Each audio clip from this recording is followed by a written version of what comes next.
What do you think, ladies and gentlemen? That is the new introduction for From the Ashes. Welcome to From the Ashes on About Face Media. I'm Rob, and that's my hetero partner over there, Rocky. Welcome to From the Ashes, ladies and gentlemen. What do you think of the new intro tune? That's Malakis. He wrote that just for us. That is an original song written just for From the Ashes. That is our new intro tune. You'll be hearing it quite a bit. There's going to be a whole lot of super cool changes coming up with From the Ashes. We got some great guests coming up. We are sticking with nothing but skilled trades and veterans in the music industry. We've got a ton of great musicians coming up pretty soon. Rock, you know any veterans that play musical instruments to you? I do not. No. No, not even the synthesizer, a little bit of harmonica. I thought about taking up like the kazoo. That's about my level of musical talent right there.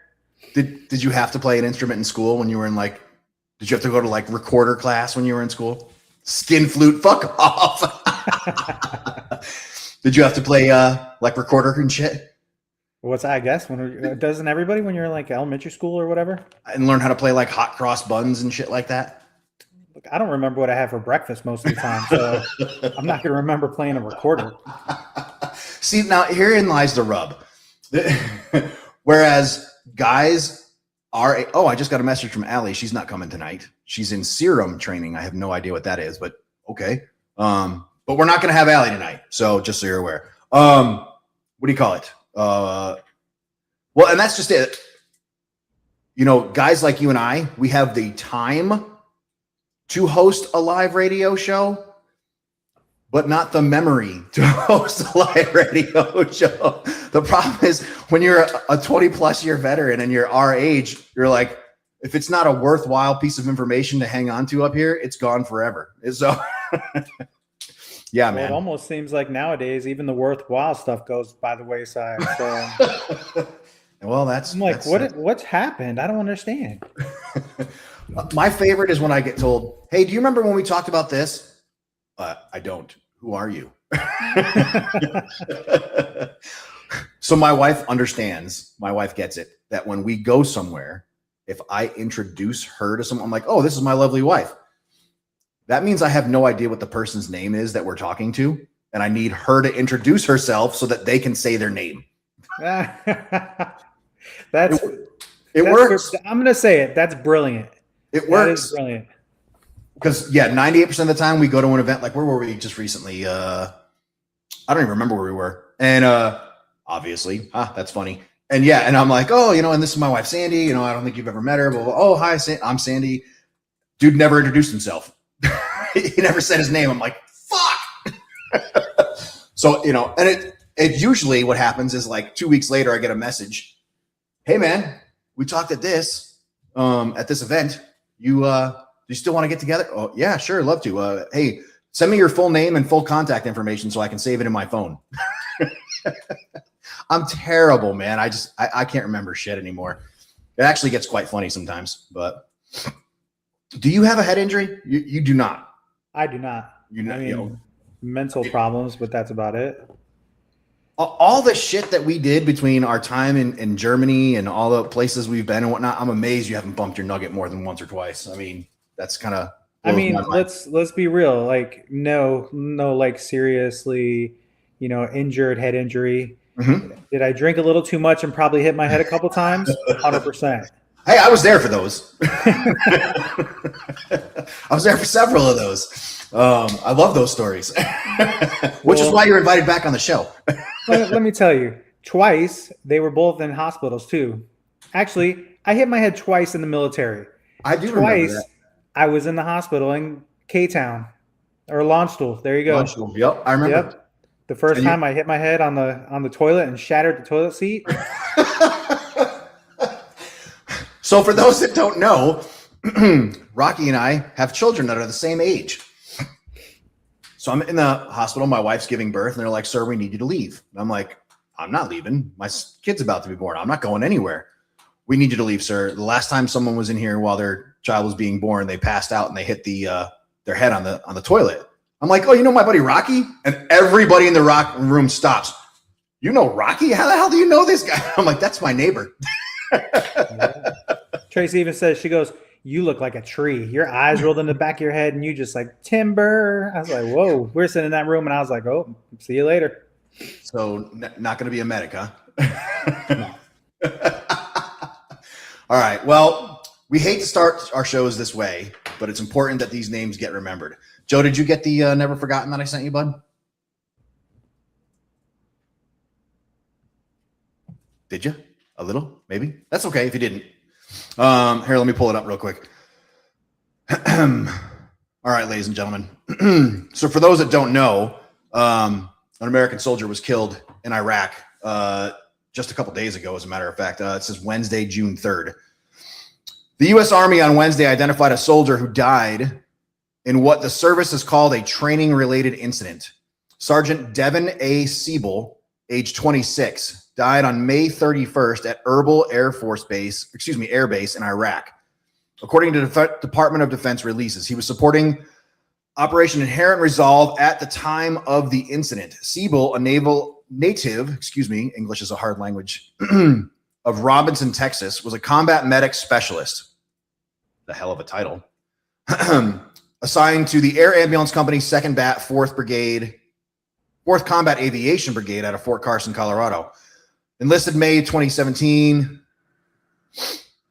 Deployed to Afghanistan in 20 and 21. So, ladies and gentlemen, here's the thing that we forget about a lot. You see these names, we see these faces, and it's for a lot of folks, we see this and it's, hey, that's a sad story. I'm sorry that happened. That man had a wife and kids. He now has a widow and 2 children without a father. That's they have to bear that cost from now until the end of time for the rest of their lives. For us, it's a news article that we read, it's a name that we read out loud. For them, this goes on forever. So when you drop to your knees and say your prayers, when you're with your family, please don't just remember Sergeant Devin A. Siebel. Remember his wife, remember his children, remember those around him that have lost him and what they are going through. And they will now in continuum. So this is the part of the show that is kind of sad to have to do it. But if you're a firefighter, if you're a police officer, if you're in the military, every single time you lace up your shoes, the job that you do is dangerous. And prepare for it. Prepare for something to happen. You never know when something is going to happen. I recognize that, you can get hit by a dump truck walking across the street. I absolutely get that. But every single time our nation's firefighters, paramedics, police officers, service members lace up their boots, they're putting themselves in danger. And you may be like, "Oh, well, what about all those PEC clerks and blah, blah, blah." The job is dangerous. Being in the military is a dangerous thing. So please keep that in mind. But anyway, yeah, in just a few minutes, we're going to be talking to Michael Schoop about Veterans Freedom Network, I believe it's called. Is that what we decided it was called, Rock? Do you remember? Did you see That's what it looked like. Something like that? Yeah. Looking forward to hearing what his organization is doing. If you have folks that, so like I said, we're working on the skilled trades this year. Take November and December off the calendar because that's when we do our Christmas thing. If you know folks that are musicians, that are veterans, that, playing a band, something to that extent. If you know service members that are being supported in the skilled trades, we want to hear from them. This is what our country needs right now. And this is what we want to talk about. So yeah, bring them to the front and center. We'd like to put a little light on these folks and, make sure they get the attention that they deserve. Marty, glad you're here. Rocky, how'd you spend your weekend? Do anything fun? Me? Yeah, you, man. Oh, no, not really. Nothing? Love your new background, by the way. Well, you shamed me last time. I had to do something. I assure you, our regular listener, Heidi, is going to have at least some comment. Why do you have a panda behind you? Besides the obvious. You guys have the same facial hair. That was given to me by a gym I trained at in Washington State. And when I left, that was my going away present. One of the guys who trained with me, he was an artist, and that's what he drew that for me. And they put it on this nice little piece of thing. And yeah. That's beautiful. That's awesome. Have you ever seen, do you have other artists that you like? You ever seen like Invader Girl? Do you know who she is at all? No. I'll have to send you some of her stuff. Her stuff is amazing. She does really good work. We did a year where we did nothing but veteran artists, and some of the stuff they came up with was pretty amazing. Invader Girl is one of them. If you have a second feel free to check her out on the gram. But that is a super cool picture, man. I love it. And obviously it happened when you were a purple belt. Yeah, I was purple belt when I left. So yeah. And now, how long have you been a black belt for? Going on 3 years. Holy shit, dude. Has it been that long? I remember when you got your black belt. Yeah. It feels like yesterday. Yeah, almost 3 years ago. Yeah, I think September will be 3 years. That's amazing, dude. How long have you been training? About 15 years. Plus or minus, yeah. Did you do Army Combatives first?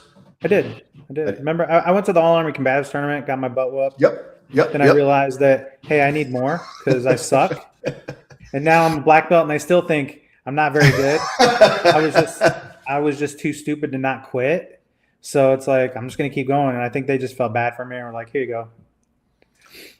I mean, yeah, I'm on the same page you are. I get it. I'm a purple belt, and I'm training for a million years, and yeah, I like it because I started the exact same way you do. I went to level 1 at Fort Carson, and I sucked at it, and so ended up at the Fort Sam Houston Judo Club, and then when that closed, my kids were doing jiu-jitsu at the time. I'm like, I might as well sign up for jiu-jitsu. So there we were. But man, I love it. Do you keep track of any like the We Defies or any of those organizations, the Mission 22s or any of those? Oh yeah, of course. You volunteer a little bit too, don't you? What's that? You volunteer a little bit too with a jiu-jitsu. Didn't you like teach a whole bunch of veterans jiu-jitsu at one point? Yeah, I went out and did a seminar in Arizona. So that was good for an organization out there called Veterans Breakthrough. So that was cool. And then, so I'll do whatever I can when I can. I haven't heard of that group. I mean, other than you, I haven't heard of that group. I'll have to look them up, see if we can get them on and get them to talk about jiu-jitsu a little bit, but that's fucking awesome. In the meantime, I just saw that our guest entered the green room. You got to see the smile on his face right now. He's super amped. What do you think, Joe? Should we bring him on a minute or two early? Feel like we should. Ladies and gentlemen, Michael Schoop with the Veterans Freedom Network. Michael, welcome to the show. How the heck are you? I'm doing all right. How you doing? They're working me into the ground, man, but you got to get rich somehow. How about you? Well, every day is a working day, so I feel you. Well, welcome to From the Ashes. I really appreciate you taking time out of your Monday evening to be here with us. What do you call it? So let's start at the beginning. Tell us, are you a veteran yourself? Yes, I am. So I'm not a combat vet. I did 7 years in the Nebraska National Guard, 2 years in the Army Reserve. And then I got out around COVID. With the way COVID was, it kind of ruined it for me. Good call. When you're doing virtual drill and stuff, it's like, this isn't what I signed up for. So, right. So I got out, and I reclassed as an MP because we were supposed to go to Poland, and those orders got canceled because of COVID. And so I'm like, well, I'm not even getting what I wanted out of this. So I got out. And what did you get in to do? What was your first MOS? My first MOS was the 92 Alpha. So it was logistics. It was a automated logistics supply specialist. I was in maintenance control in a maintenance company, and so actually our unit, the 267th Maintenance Company, was actually nominated for Best in Maintenance based off our unit size at NTC, which is in Camp Dodge, Iowa. So Best in Maintenance for our unit size, and I was on the maintenance control when we did that. We did that both as a 267th, and then our battalion, the 1167 BFSB, also did it as well. So. Badass. And you did 9 years total, you said? 9 years total. So very cool. Well, when you virtual drill, what the actual fuck? yeah, I was living it. Well, what okay, so we started off with this. We started off with this. We did virtual drill, and then we had our AT orders out of nowhere. Like, they kept telling us that don't worry about it.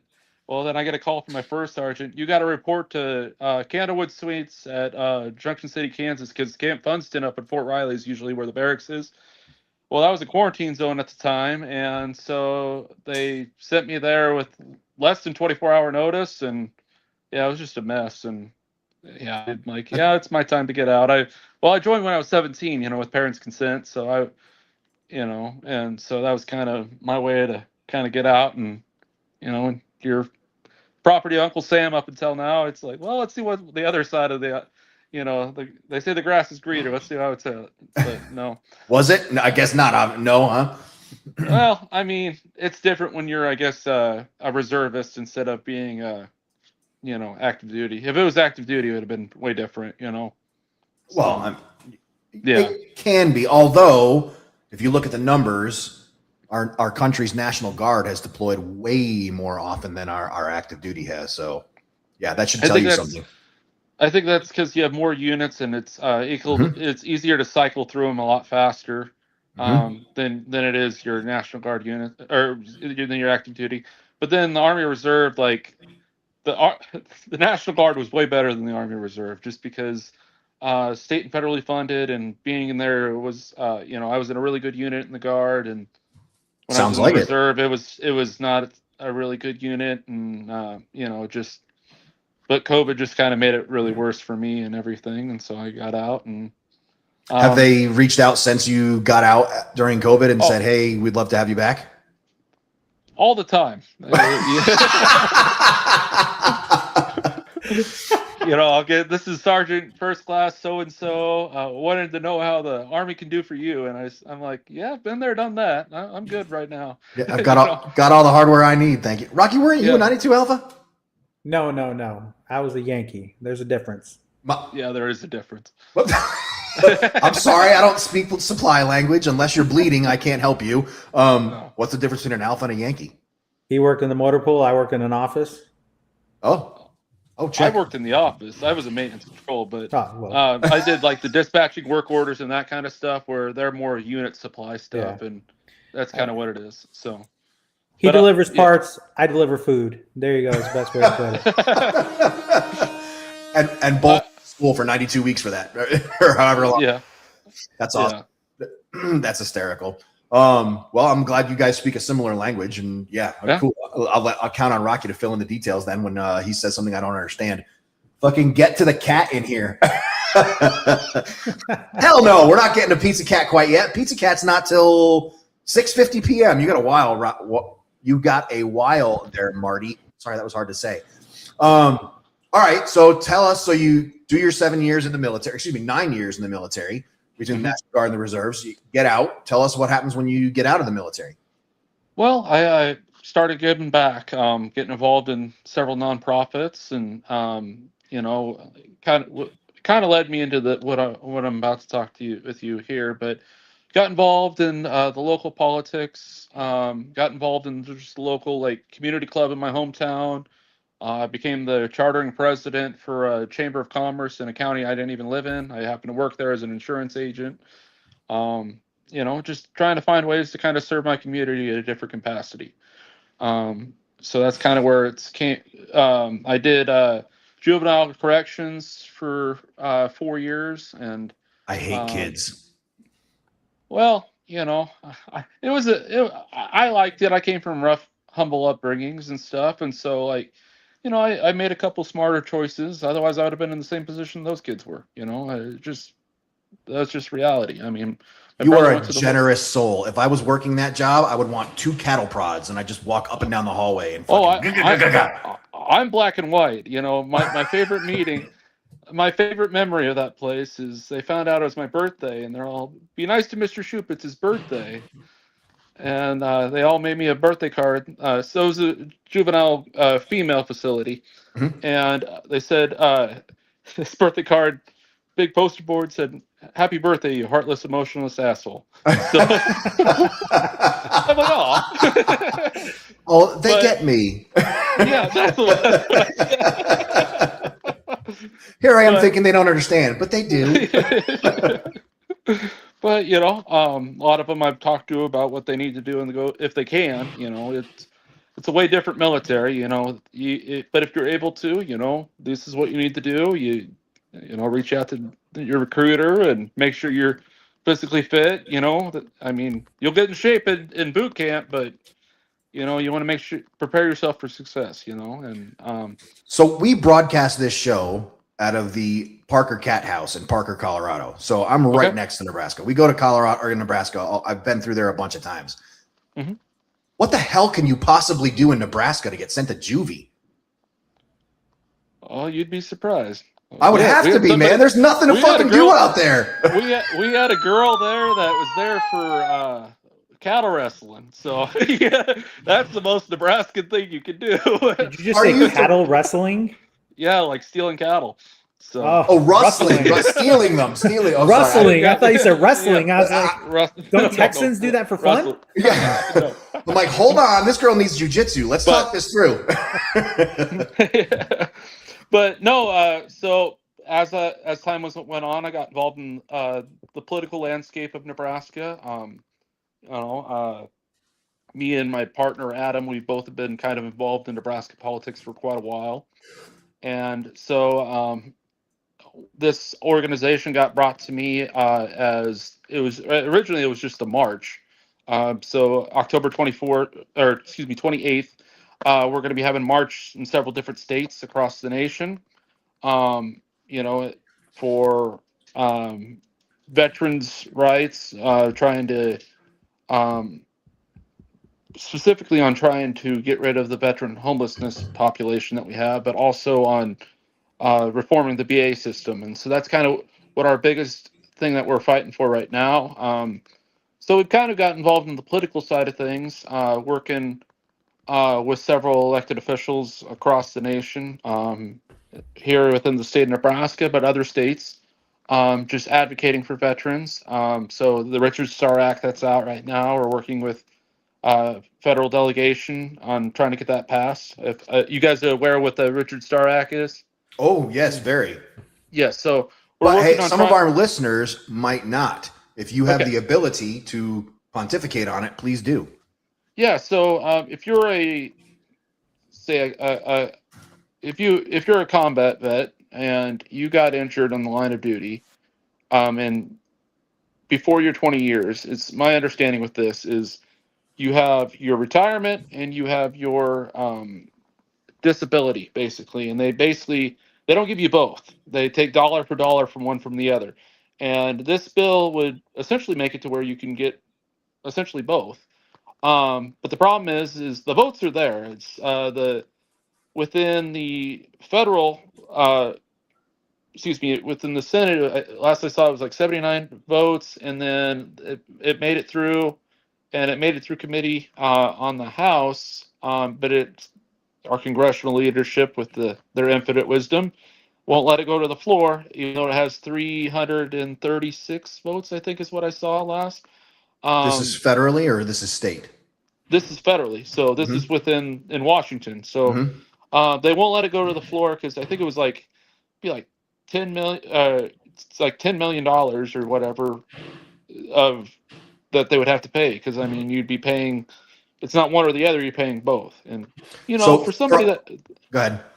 For somebody that's actually, you know, taken, willingly got injured in defense of this country, I think we owe it to them. You know what I mean?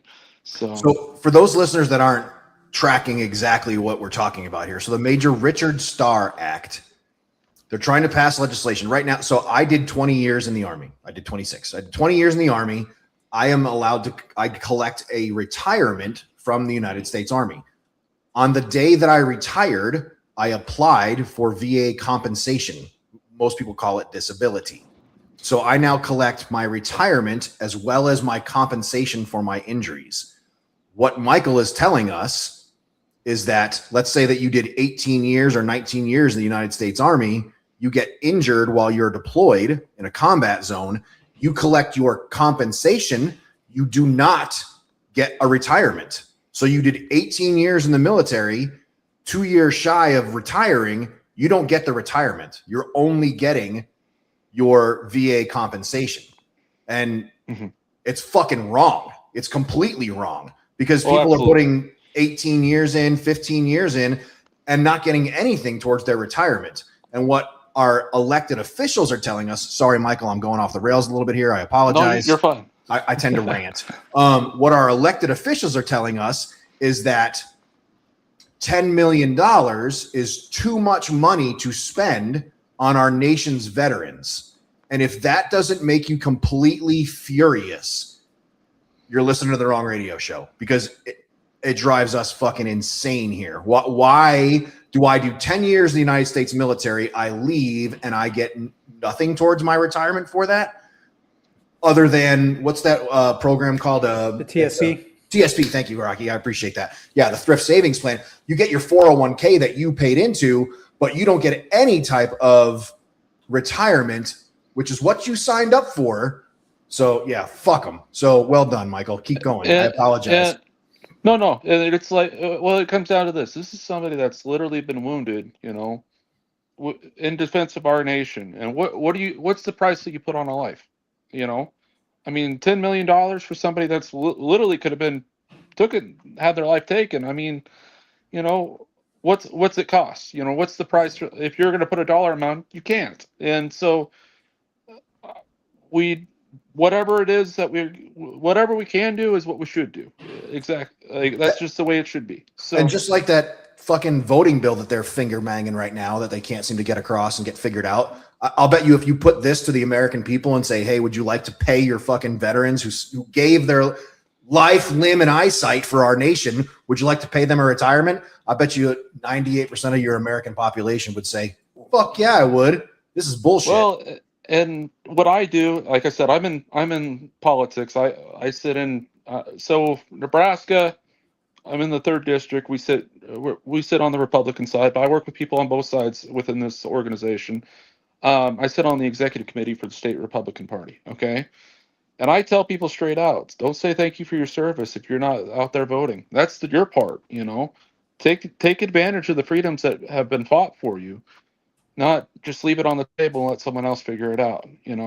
That's your part. But other bills that we're trying to help with is the Veterans Success Act. So here in Nebraska, I mean, you have all the population on one side of Lincoln and Omaha is on the east side of the state, right? Mm-hmm. So it gets harder for our veterans out west, if they're close enough to, where's your VA system in Colorado there?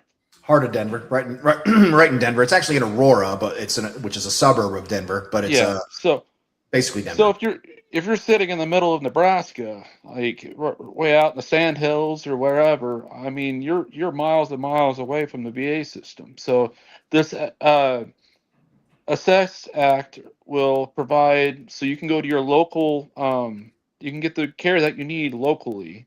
Because a lot of times we've had a big issue with this over the years where there was a similar program like this, but then it was just such a pain to deal with the VA system that a lot of the hospitals just quit accepting it, Mm-hmm. And we need to be convenient for the veterans to get the help that they need, instead of having, if you're driving from one side of the state to the other, that's a 6-hour drive sometimes, To get there and find out that your appointment was canceled 20 minutes before you got there. Yeah, and we want to make things as easy on the veterans, make sure they can get the access to the help that they need. Are you able to see Um, the comments from our listeners? I am So, not. like Marty Solberg says, what about community care? Are you familiar with community care? I am not. So Buster Balzac. I love our listeners. not aware of that Community one care. either. Yeah, exactly. Me neither. Community care through the VA. If you are greater than 50 miles from a VA facility, you can go on to the economy, your local hospital, and get care, and the VA will reimburse for it. It's a very flawed system, but it does work. So traveling 6 hours across the fucking state of Nebraska, which, having driven across the state of Nebraska myself, a lot of sand. and wind. A lot of So it's a very scenic view. Yeah, let's call it that. What else? So what are these other acts that you're working on? Are these legislation? So those you're working on? That's the Veterans Opportunity Act is in there as well, and then here in the Nebraska unicameral, we had a few of them. They didn't make it through committee, but we're trying to bring them back. So I'm working with the senator that actually proposed it, even though he's no longer a senator. What we've been doing is, as we're going through the primary process, we had our primary back in May. I've kept an eye on the veteran candidates that have been running and building relationship with those candidates on both sides of the aisle, I might add. Because it's not a partisan issue. It's literally what benefits shouldn't be the veterans, and and we need people from both sides of the aisle.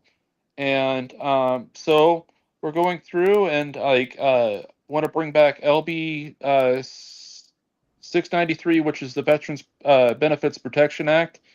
So as you're seeing, especially with AI expanding right now, you see a lot of people that are, they're using AI and they're claiming to be this guru and everything, and kind of become this shark, basically. They're trying to prey on people that. So this is to prevent stuff like that here, codified in state law of Nebraska and that kind of stuff. But we're interested in helping out in any states. So if there's stuff that gets on our radar, we're willing to work, and we'll help get people to testify and everything. The goal is to be in all 50 states as a voice, working with all of our partners. So we have Hero to Hero, which we're working with other nonprofits, and we're working to platform that on our website, as well with a veteran-owned marketplace is something that we're wanting to work on. But that's the biggest one. Is that predatory, veteran service officers, you mean, or people trying to help veterans through their claims, and that's predatory? They're being predatory about it. Yeah, being predatory with the claims is what they're trying to do. I don't know if you've ever heard this show before. I assume not. Most people haven't. What do you call it? Allie, she's not with us tonight. She's in training. Is our veteran service officer. She would be losing her fucking mind right now if about this conversation. She despises those predatory folks, those predatory VSOs, and they're popping up everywhere. Yeah. And, and I think AI is kind of brought into that because it's easier to kind of, take advantage of people that way, because like I said, that's a whole another deal, but we want to be able to protect our own. Well, that's what we want to do, is we want to protect our own. Agree. So the VA kind of opened that door when they said, hey, we're going to start using AI to screen medical records for service disability and service compensation. And you stopped hearing about it pretty quickly because my humble opinion, when they started taking that CFR and dropping it into AI, and then taking someone's medical records and dropping it into AI, and they're finding out this person's qualified for 300% compensation, they were like, fuck no, we ain't doing that. Cut the cord on this thing. So I love what you're doing, man. Keep doing it. And then the one other thing that we're working on, it's still in the planning stage, but I mentioned the YRTC. It used to be it was was under the DHHS. It was a correctional placement, but it was the Youth Rehab and Treatment Center. Okay, that place shut down about 5 years ago. I talked to the guy that bought it, and we're working on turning that into some veteran crisis housing. So that's in the works right now. We have 3 therapists that are veterans, combat veterans. So you're dealing with people that have Dinner ready? Is that what you're getting from behind? Yeah. What are we having? Yeah. What's for dinner? I'm fucking with you, dude. Keep going. Oh, sorry. Dog You're all right, man. And everything. It caught me off guard there for a second. Happens a lot. I don't even know what's going to come out of my mouth next. So go ahead. But anyways, so we got these are we have veterans that that are therapists, but they've been there. They've gone through it. It's not just, oh well, in a book this should be how you feel. It's no, hey, I know what you're dealing with, and they know, they're able to relate on a personal level, and that's what we want. And we're also working on this. One of my friends has he's working on creating like a drone manufacturing facility that does ag drones. He's a veteran as well, but we're talking about maybe if we can put that out there. So I want to talk to him. Yeah. So as he's going through doing that, maybe we can employ these veterans there because they're going to be looking for people on the manufacturing side, but then the programming side, and he's willing to kind of train that programming side. And then talking with other businesses out here, we got Rinky Manufacturing, we got Metal Quest. Rinky Manufacturing is Center Pivots, so huge facility out there. But we got a lot of options out here for people. Even where I'm at is Royal, Nebraska, so this would be in Geneva, which is about an hour away from Lincoln. So it's close enough. It's close enough that if we need to drive them out to the VA, we can. But it's far enough away where where you don't get into the big city issues and that kind of stuff, and it's a little more peaceful. It's on the outside of town, so you're just kind of and this facility, the reason why we wanted to do this facility, I mean, it used to have its own school there, so there's there's an indoor gym, there's softball field, there's a basketball field there, there's a pool, if we can get it figured out where we can maintain the pool and everything. There's lots of things that are there that would be worthwhile for the veterans. Right next to it is a ranch that did equine therapy. I don't know if that's something that we could kind of partner up and do that kind of stuff, but just whatever we can do to kind of make transition veterans in crisis is what we want to do. So I love this. This is awesome. I love what you're doing, dude. This is, and it's obviously a mission from the heart, because this is not something that you could do just for a simple paycheck. You have to be passionate about something like this. I love what you're doing. How many volunteers do you have with the Veterans Freedom Network? Well, it depends on what you're asking on. As far like the part that we're starting with with this housing part, we are probably about 5-10 people right now. So we're still kind of growing and everything. As far as like the political side of things, we have quite a few on that end. Because like I said, I've sat on the political side of things, and so has Adam, who's the president, Adam Gottschall. He sat on the Metro Community College for quite a while. And we're both connected in quite a bit. I'm actually going to be on the board of governors for the Southeast Community College after November as well. Cool. So, and part of that is I want to try to figure out what we can do in regards to this facility, put out a learning center there as well, if that's in the cards. I want to provide as many resources out of this Veterans Crisis Center that we can. So. When you say learning center, what kind of stuff are you talking about? So a learning center in regards to like the community college is like a small scale campus, basically. They have it to where you can go and do basic classes, the vocational variety. Just and they do have leisure classes and stuff there, but I want meat and potato type classes to help these veterans or even people in the community in general, um, just be able to, hey, if you want to get your CNA, we'll help you do that. If you want to get, start into doing night classes, like I've done a learning center out in New York. I learned Spanish because I'm my girlfriend, she speaks Spanish and I needed to learn, and so I need to know what I'm getting yelled at about. yeah. So, but I want to create as many resources as we can for the veterans and just the community as a whole in general. I'm a big community guy.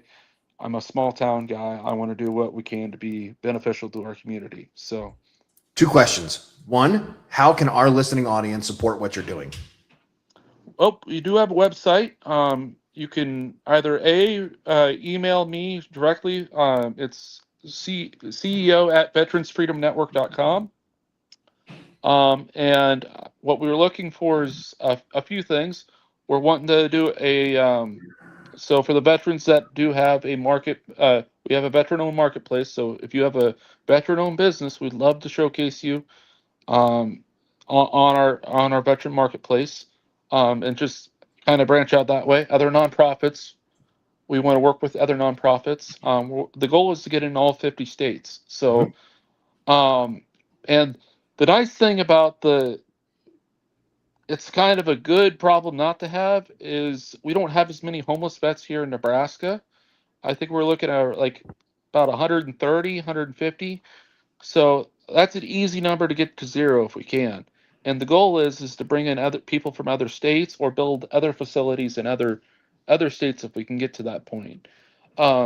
So we're You have working with 130 homeless veterans in Nebraska. That's it. That's awesome. Yeah, I mean, well, it gets cold up here, so. Well, no, I'm aware. I mean, Yeah, yeah, you're right. I said that wrong. I apologize. Yeah. That's a great number. We can fix that tomorrow. I mean, you can find 130 apartments in Nebraska tomorrow. That's awesome. Yeah. So, yeah, but when you're looking at other states, I think it's like California has like 45 or around there, somewhere around there as far as, but I mean, they have a lot more forgiving climates too. I mean, it's been crazy up here. We've had really rough storms, and it's been raining. Like, I think yesterday was the first day it hasn't rained in like 2 weeks. So we could use some of that out here in Colorado. Our producer Joe is really big into homeless veterans. He every year collects blankets and coats and whatnot for them, and then goes and hands them out to around the city of Denver. Yeah, we got a big homeless veteran problem here in Colorado. So yeah, you're not far off. We would love to, be in a place where we can, bring in, your homeless vets here to Nebraska and help them get on their feet. And, sounds like you got the resources. Yeah. So it's just making, and the goal is like the hero to hero is we're all here for the same thing. We're here for our brothers and sisters in arms, and so we just want to be a networking system, a central hub, if you will, for all the groups. And then, so if a veteran comes to our website, they can see all of the partnering organizations. There's credibility within those organizations. And then, if they're wanting to make a change in on the political arm, because let's face it, we're all in this situation because of the decisions that have been made for us. We can call them assholes. It's okay. Yeah. You're in a good place.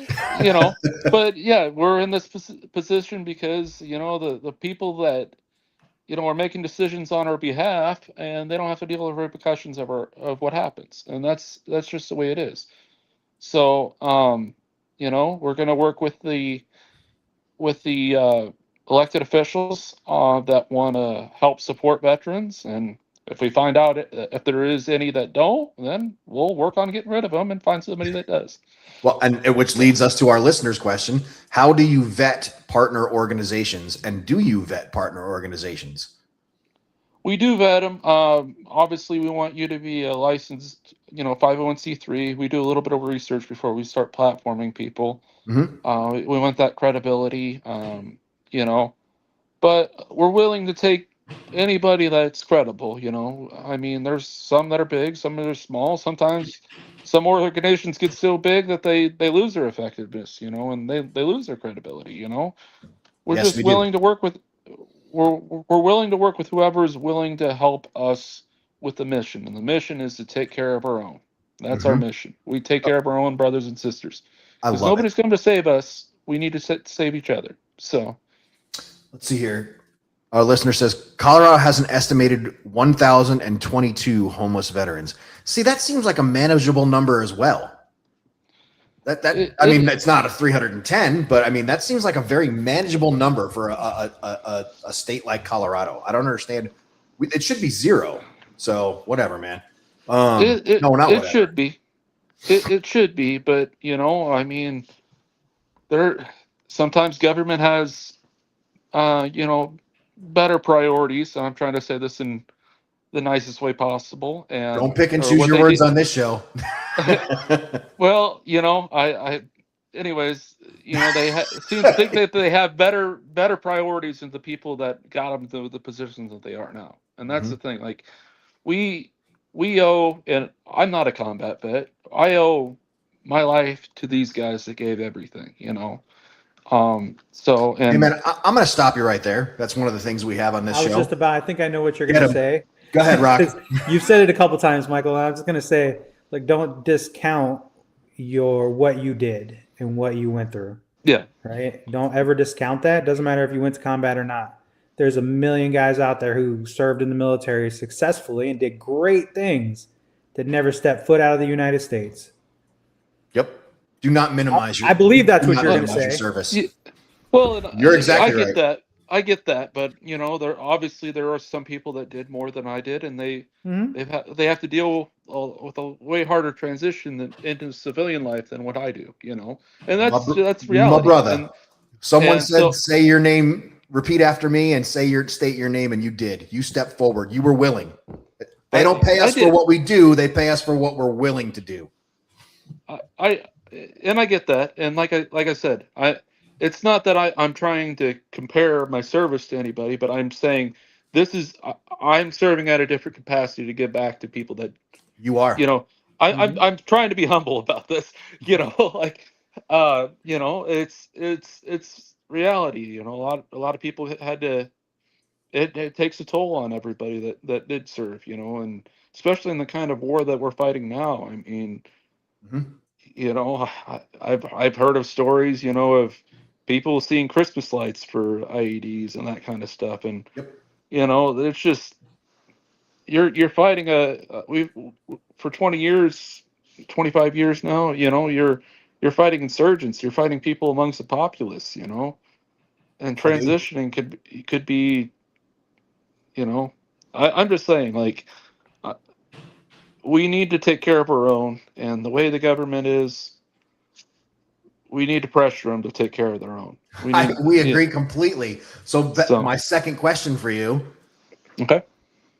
What does the future look like for Veterans Freedom Network? What's our 5-year look like? So this building this out, and then we'd love to, like I said, we're trying to become that central hub deal. So, what me and Adam have talked about is, like, as we're growing, our network part of it. We talked about doing like a platform for all the like, whether it be media guys like yourselves, we have quite a few people that are authors and that kind of stuff, just kind of bringing in, and this is obviously on our marketplace type deal, but it's more of just showcasing the veterans. We have guys that done leatherworking and that do their own, run their own types of farms and that kind of stuff. And, it's just amazing to see, when people come back into civilian life, them making something of their own. Growing up. Oh, that's why we have this whole rodeo show, man. Yeah. So growing up, one of the people that was the most inspiring to me, and his name was Rudy Sposta. and he was an old World War II vet, and I just loved hearing the stories from him. And he was talking about, him going through France and everything. And, he said, he'd see the cathedrals, and he said, he came back and he said, anybody can make anything out of something, but if you can make something out of nothing, that is something. And I want to see the something that the veterans have made. I want to see their businesses. I want to see their lives thrive and be the best that they can be. So in September, October timeframe, I need you to reach back out to me. So in November, starting first week in November, we shut everything down. When there's no more, all we focus on are veteran-owned businesses. Okay. And getting them attention in time for Christmas and trying to boost their orders in time for Christmas and stuff. We would love to highlight your marketplace and as well as bring some attention to some folks that would probably benefit from being a part of your marketplace. So reach out to us back in September or so we can get all this on the calendar and whatnot and have some reaction time, because we're going to bring a lot of attention to your marketplace, dude. I love what you're doing. I got 2 more things for you. First thing, we end every single show with a safety brief, just like you did on Final Formation at the end of the weekend. Time for the safety brief. We end every show with a safety brief, except because we broadcast on Mondays, your safety brief has to last and be applicable to the entire week. You got anything for the safety brief for our listeners? He says. He says, I mean, you've had some shitty weather out there in Nebraska. You guys have any tornadoes yet? Oh yeah, I mean, last week, this morning. Oh yeah, we have tornadoes all the time. What are you talking about? Well, it was last week. They have a little red box. You're in a tornado warning, and every time it would update, it would move over, and I was still like, we had tornadoes touched out every. We had one in Hebron, which is about 40 minutes to the south of me. We had one over in Labori, which is about 50 minutes to the west of me. We had one that touched down. My friends in Lincoln, they said they had sirens go off twice, and then there was a tornado that touched by Omaha. So what I'm getting from this is, don't live in Nebraska. Yeah, well, it's Tornado Alley, At least we're not Oklahoma. So, how many people have said that? At least we're not Oklahoma. Well worded. All right. My last thing before I cut you loose, we finish every interview with what we call our 2 minutes to shine. What's going to happen is I'm going to hand the microphone to you. I'm going to shut up and not say a word. That's probably not going to happen. What do you call it? We may have glossed over something that you wanted to spend some more time on. We may have skipped over something. This is your time to give out your socials. If you're on all the social media platforms, things like that. So the next 2 minutes are your 2 minutes to shine. We're going to shut up. The platform is all yours, and the audience is listening, bud. All right. Well, Veterans Freedom Network, we're looking on having a march in all 50 states if we can. So we need to go to, we'll need some help going in Denver. If you're interested in being a volunteer, reach out. We're on all the major social media platforms, Facebook and Twitter, or you reach out at CEO at Veterans Freedom Network. We're also looking at nonprofits to partner with, and if you're interested in being on our veteran-owned marketplace, feel free to reach out there as well, or check us out on our website. It's veteranfreedomnetwork.com. We are huge fans of an organization here called the Motorcycle Relief Project. Are they on your marketplace yet? No.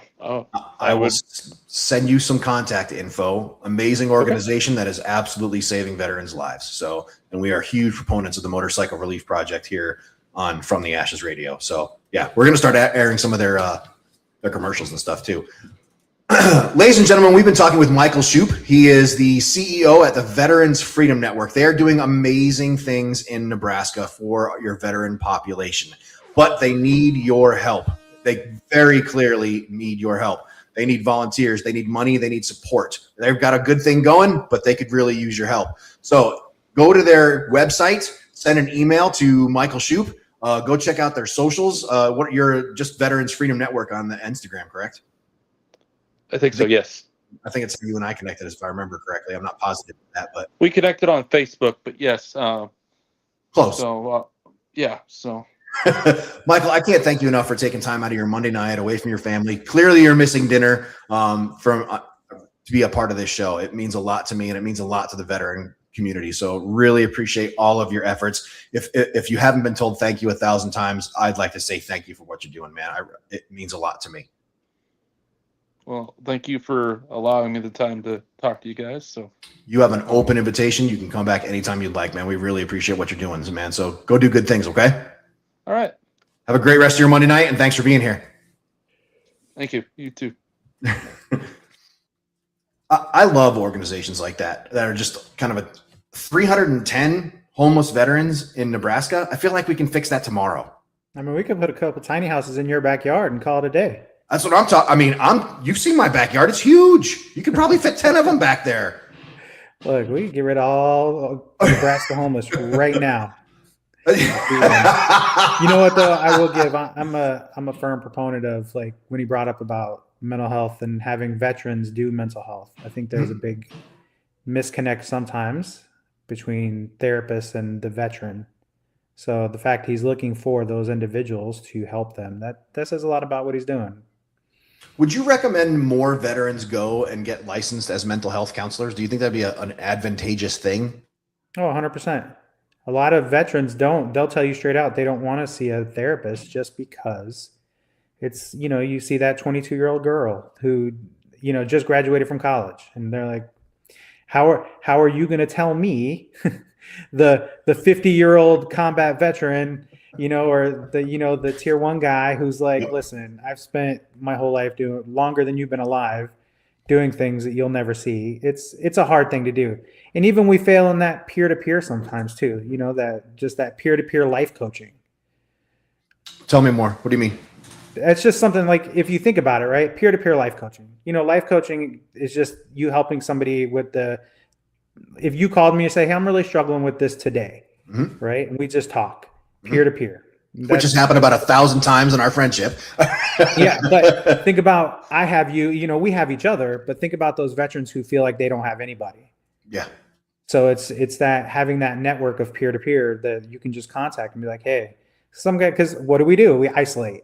And we're like, no, I don't want to talk to nobody. I'm in a bad way. I don't want to talk to nobody, right? But if I know, hey, Rob's in a bad way right now, I'm going to reach out to him 5 times. I'm going to send him 20 texts because I know that he's feeling a bad way. You don't have to answer me, but you're going to get so annoyed. You're like, stop flipping text to me. I mean, that is a very accurate representation. I like where, yes, that we do spiral and isolate.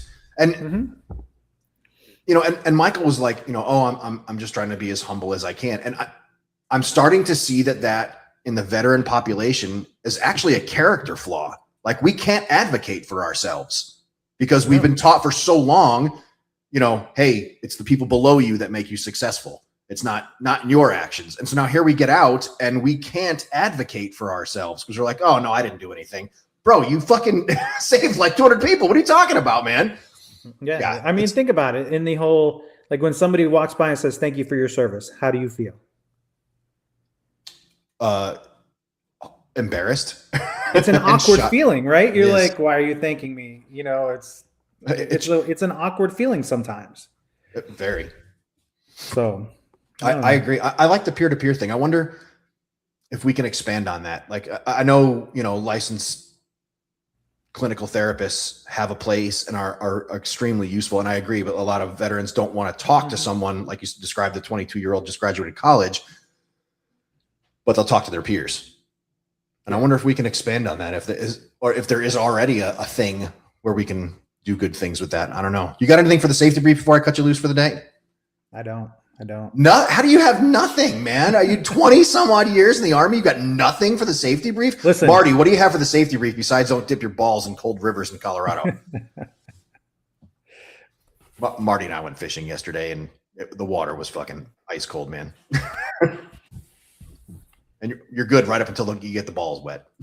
Did you catch anything is the question. Not a fucking thing. 3 cigars, a cold, and some pneumonia. It was great, dude. It was the best fucking day ever. It was beautiful. paddle boarders going up and down the river, scaring away all our fish. If it makes you feel any better, not a single fisherman that we saw caught a fish. So not really feeling all that bad about it. But what else you got for the audience before I cut you loose, Rock? I ain't got nothing. What's up with the Pizza Cat? Oh, yeah. Can we do Pizza Cat real quick? I mean, we got like 1 minute to do Pizza Cat. Joe, can you bring up Pizza Cat? Joe's sound asleep, dude. He's out like a light behind his fucking board right now. He said no. He said, no, we can't do it. All right. Well, we'll save Pizza Cat for next week. Ladies and gentlemen, you